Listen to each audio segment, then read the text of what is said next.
thing, bruh. We in the thing, bruh. We in the thing, bruh. We in the thing, bruh. We in the thing. We in this thing, bruh. It's your boy, Wade Graham at Raw Radio. And that was a little slow coming right there, so I had to slide in late. That's for you, 40. Big Sean, we in this thing, bruh. For that, I'm saying we have Bishop Lamont featuring D.S. Broke nigga. Hey, y'all, we're going to get into some more music. I'm going to get into some shit. I noticed my people been tuning in and actually got the ears open. I've been getting emails and shit. People asking me, is it true about things. I've been talking about the powers that be controlling the money and all that. Are those the same people that are linked into the, you know, the Illuminati and the Masons, Freemasons, and a lot of stuff. So we're going to get into some of that stuff. You know what I'm saying? I'm going to tell you about that. Little thing I'm going to drop with you. Y'all want to know some stuff about, just off the note, a video, though, I think y'all should go look, Operation Paperclip. That'll tell you a lot about what the American government did way back after World War II, how they got the the German scientists, and basically stole them and brought them over here to, you know, create their nuclear weapons and stuff. So that's one thing we didn't get into. Off the cuff, right off the top, I'm going to tell you about Tavistock Institute of Human Relations. Go and check that out. You know, that's basically it was to analyze and study humans' social, economical, how to, you know, their emotional, what drives them, how to control them. They came up with all kinds of stuff, you know, that talks about, they talk about how the entertainment industry is at like a sixth grade level, you know what I mean? Why is it at a sixth grade level? Actually be below sixth grade level. It's because they want to, you know, keep your mind all fucked up on some Laffy Taffy type shit, on some goody goody shit. You know, not so you can't pay attention. You stay busy working. You can't think. You singing all this shit they programming you with, and keep us ignorant. You know what I'm saying? Look up John Coleman, y'all. The Committe 300. That's a cold committee right there. The committee that decides the trends in the urban communities, devised off of the structure and buy of British intelligence, you know. Look it up, you know what I mean? They determine a lot of shit, a lot of stuff that's going on that y'all don't know about, that they do behind our back. You know what I mean? I'm going to talk about some other stuff. I just want to throw that out there real early because I know I got some people that's been listening and hitting me up with emails and looking for stuff just to go look up. So that's just some things I need to go do at you. You know what I'm saying? Go and look up that type of stuff, those few things I mentioned to you. Check out Professor Grip, you know, Professor Grip from Public Enemy. The man's got a lot of knowledge and information that he's sharing as well about a lot of the same things that I've been sharing with you. So go and check that shit out. I will get back to that Illuminati question that someone has shot at me, sent me an email and wanted to know about. I'm not going to get into it and say who it was and none of that shit, no names. I ain't going to put no one on blast. But while we get into some more music, the other reason y'all listening to that hot-ass hip-hop, this right here, Glassy Malone, 6 a.m., 6 in the morning, featuring Joe Moses, Corrupt, and Ty Dolla $ign. Holla at your boy, Wade Graham, on Raw Radio. Yeah. Ty, what that shit do, fool? Freezing up on me and shit, now let me do what I got to do. Hey, y'all, we're going to talk about some real shit for a minute. I mean, that last stuff was real, but, you know, it was kind of funny, you know, the Flow Rider shit. But I came across some other shit that caught my eye. And the reason it caught my eye was really kind of funny. But after I read it, I was, like, real familiar with the characters in the story, the members in it. So I'm gonna read it until you said, you know, Lil' Kim's ex-boyfriend faced death penalty for killing 6. You know? So I read it, and it was like Damian Hardy, ex-boyfriend of Brooklyn rapper Lil' Kim, could face the death penalty for the murders of 6 people. The judge in the case ruled this week that he would be forcibly medicated in order to comprehend the proceedings of his murder trial. The Brooklyn man suffers from severe schizophrenia, they said. The 37-year-old man used to head a Brooklyn drug operation called Cash Money Brothers. Now, those of y'all that are from New York, from anywhere around New York, the East Coast, and are familiar with, the streets and, stuff like that, you may recognize it. A lot of people think it's, some fictional stuff, but it's real out there. New York is going down. They're doing their thing. They ain't the West Coast. They don't get the publicity or the reputation and all that stuff. A lot of stuff is swept under the rug. As I gotta give mad props up to Mad New Yorker 914. You know what I'm saying? I was reading some of their comments on it. I'm gonna finish this story, but yeah, this is the cat that used to head the Cash Money Brothers, you know what I'm saying, the real organization out of Brooklyn that was running a lot of shit. And it says here that all the murders, now remember all this shit is alleged. I ain't saying the dude did anything. I'm just reporting what they said, because, most of the time they give us some bullshit, and I'll give you examples of this later. But this is some real stuff.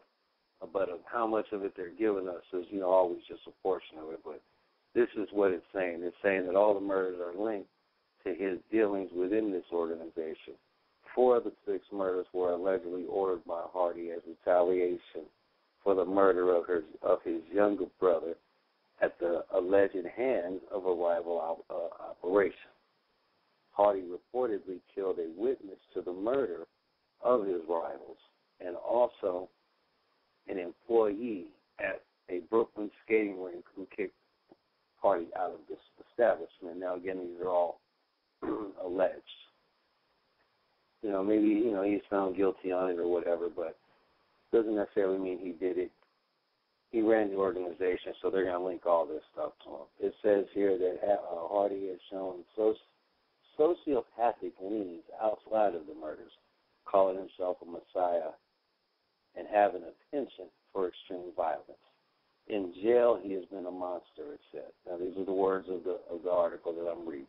It says, reportedly stabbing an inmate in the head with a sharpened comb, hitting a guard with a sock full of batteries, and refilling a tube with toothpaste with feces and urine.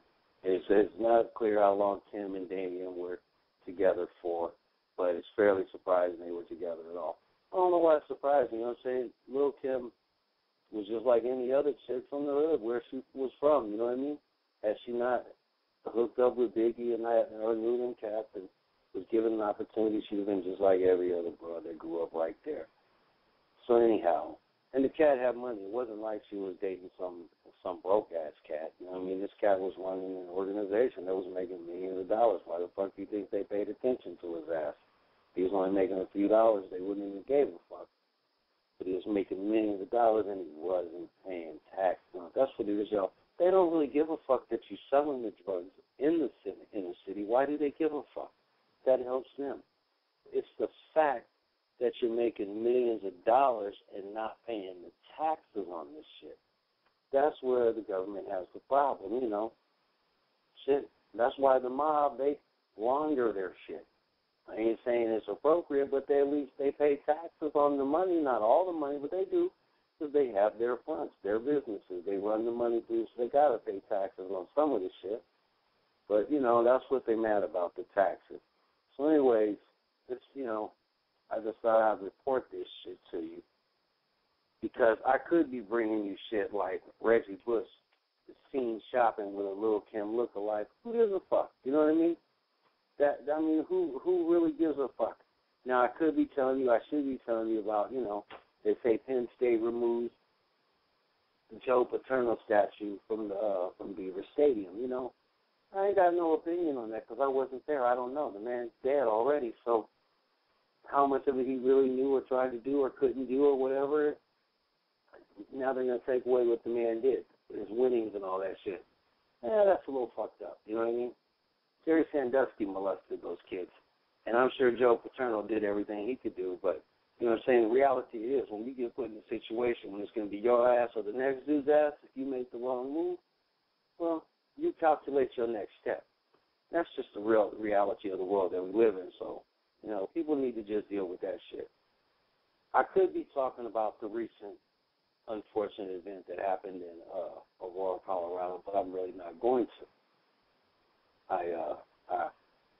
I give my condolences to the families and the victims, and I'm glad that the dude didn't kill himself so he can stand trial and be accountable for what he did. Hopefully he don't get off on not being able to stand trial. Other than that, I don't want to talk about that because it ain't my place to talk about some stuff. And I'm going to do those families the justice and leave that alone. But before we end the show, we still got about 25 more minutes. I'm going to get back with some of that other stuff. I got to get my mind right back to where it needed to be. I was reading that other stuff. It kind of took me, you know what I'm saying? So it took me off to a different location. So I wanted to get my mind back to where I need to be, get back on that question that was asked to me in the email before the show over. So in this one, we're going to jump into this low key, the YG. 4 fingers up. Holla at your boy, Wade Grant. Stone beat.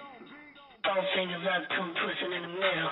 4 fingers up, 2 twisted in the middle. The homie Stone Beat blessed the nigga with a simple but a cold banger. This type of shit to make you hit the dance floor in. I never trust the TV to get my point across. And I feel like we need our confidence, self-esteem. And that's what I got now. My confidence and my self-esteem. People might be like, this nigga's conceited or whatever, but fuck it. I feel like I shine. And I don't give a fuck how much white people, the media, niggas, black people, player haters, police, whoever, try to darken my shine, I'm going to always shine through. They can lie about my words, they always going to ring true. You know what I mean? Because it's my essence. It's in my essence. And that's what's going to always come through. And I feel like that's true about me. Like, now people be like, he's blasphemy. He's saying black Jesus, that's blasphemy. Or he's acting like he's elitist. He's like the Muslims. He's like a 5%er. It's nothing like that. It's only to get out. I feel like our future is our confidence and self-esteem. All this rape and gangbanging and killing and 30 niggas fucking one girl, they all come from a low self-esteem and no confidence. As soon as we get our confidence, because I don't think like that. I don't think, let me fuck 30 bitches. I don't even think like I want to be in a room when other niggas is fucking the bitch now. I don't think like that no more. And not because of jail. But because of my confidence is there, my self-esteem, my self-respect. You know, I don't need that. But in the ghetto, that's the type of shit that we're taught. It's like in the army, you taught to kill, so you kill. You know what I mean? We taught that. My older niggas, we taught that.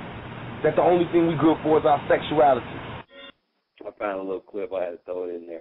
Get y'all attention. So, I mean, it's ironic. I thought about it as I was going that, you know, some of what I had been looking at is related with Pac. You know, it's like it's so crazy. Like, I'm gonna throw stuff out there at y'all, and I just want y'all to go and do your own research. Because what I'm giving to you is stuff that I found. I'm not saying that it's all 100% true, but I'm not saying that it's not. What I'm saying is that you got to go and look at it for yourself and see what you come up with for yourself, you know, and all that. But, you know, the research that I've come up with, you know, it might piss some people off, you know what I mean? But it is what it is, you know what I mean? Pac was talking about it since we came in with that. A lot of people don't realize it. Like, yeah, Pac was talking about dying. All in his last album, you know, it's like he was saying he could foresee death, but people think it was like he could see that he was going to be shot by some rap shit or some shit from another crew or a hood or something. It wasn't that. That ain't what he was talking about. Pac was ahead in everything. He could see shit.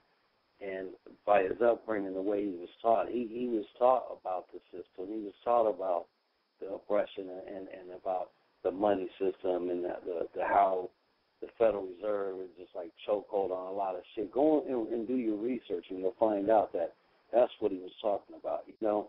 And on a sidebar, as far as the Biggie thing goes, they say, you know, that was just kind of like set up, I guess, as they say, to look like it was a retaliation for Pac. So it looked like Pac was killed by Biggie and them to begin with. And that was a whole other conspiracy in itself, you know what I mean? And it was fucked up and really does lead back to a lot of shit to the LAPD. The investigation of that is what led to the discovery of the corruption in the Rampart District fucking LAPD. Those of y'all that ain't from LA, look it up and you'll find out. If you're from LA, you'll remember that shit. You know, Officer Perez and I believe it was David Mack, where they were two detectives from that division, and they were corrupt, you know, and Mack worked for Death Row, and there was all kinds of shit on that, you know what I mean? So that's just one thing, you know what I mean, that comes off of, but it is kind of subdirectly related if you believe the stuff that I've come across and that has been told to me.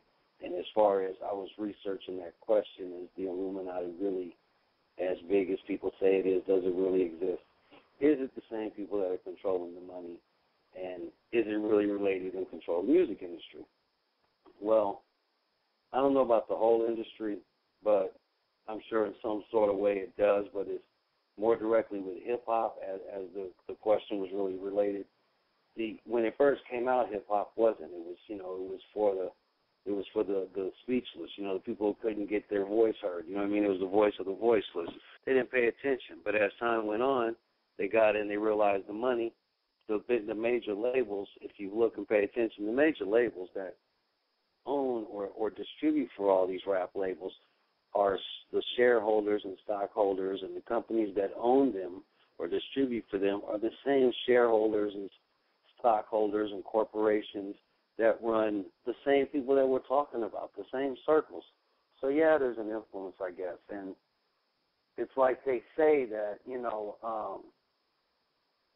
there was an organization that was put together by 4 very powerful black record label owners. And they were trying to put together their own distribution for just black artists so they could, you know, get them better deals or whatever.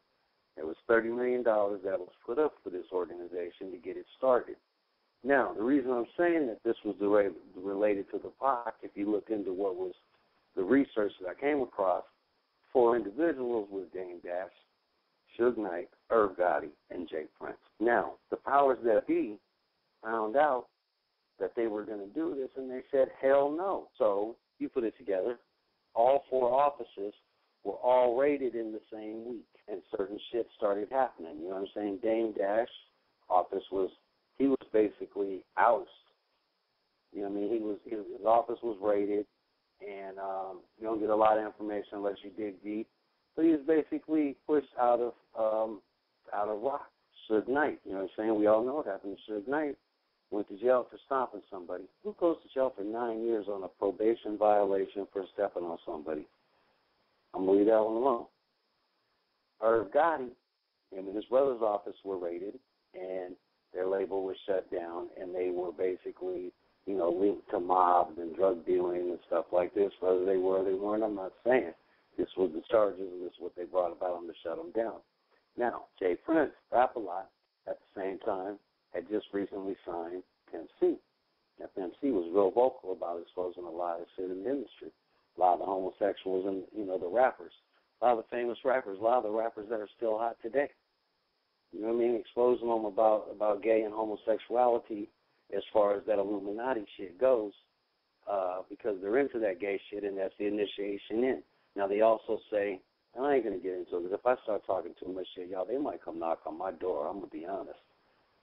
They also say that's the reason why Pac had to go, was because he knew so much, and he came out of prison so educated and like a loaded pistol, ready to just start, you know, going at it. Now, obviously, he did it in a way that the streets were loving and eating it up, but the shit he was talking about and the power that he had was dangerous.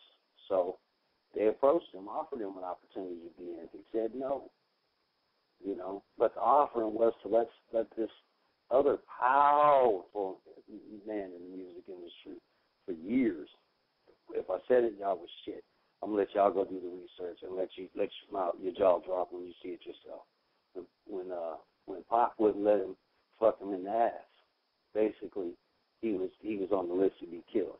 You know what I'm saying? Think about it. Hence the Illuminati album. You know what I mean? That shit is just as a marketing tool to make you think one thing, and then they got us all believing that it was this rap label hit that fucking had this fight going for all these years, but it wasn't that at all. Do your research, you'll find out. Now, that's the blood sacrifices. These individuals, because they tried to do some shit, you know, the powers that be, they had to, you know, there were prices that had to be paid. You know, Dame Dash, a lot of people may know or may have forgot that he was dating Aaliyah, died in the plane crash. Suge Knight, well, his main breadwinner was Tupac, but Tupac wouldn't come in. Had to go. MC, you know what I'm saying? Wouldn't come in. Wasn't going to be down with that shit. Had to go. Irv Gotti was dating Ashanti at the time. She caught a case. They wanted her to go to jail for the group, you know what I'm saying, for the club, take one for the team. She said, hell no, she left camp. She been good. Everybody watch out for Ashanti. Of course, like I said, this was all shit that was just said to me. Now think about it, you know, back to Death Row, Suge went to jail, lost his label to, they say, a white lady who owns some country music. She bought the whole catalog and company for $25 million. Her name is Laura Leva. She owns Death Row Records, you know what I'm saying? Murder Inc. just shut down. Rap-A-Lot's still there, but they're not, you know, they're not quiet, they're just not as, like, you know, as vocal. Now, Jay-Z, on the other hand, Jay-Z, they say, being a Mason, knew about this shit. So, you know, he knew that they were all going to get raided. Remember, they all got raided in the same week.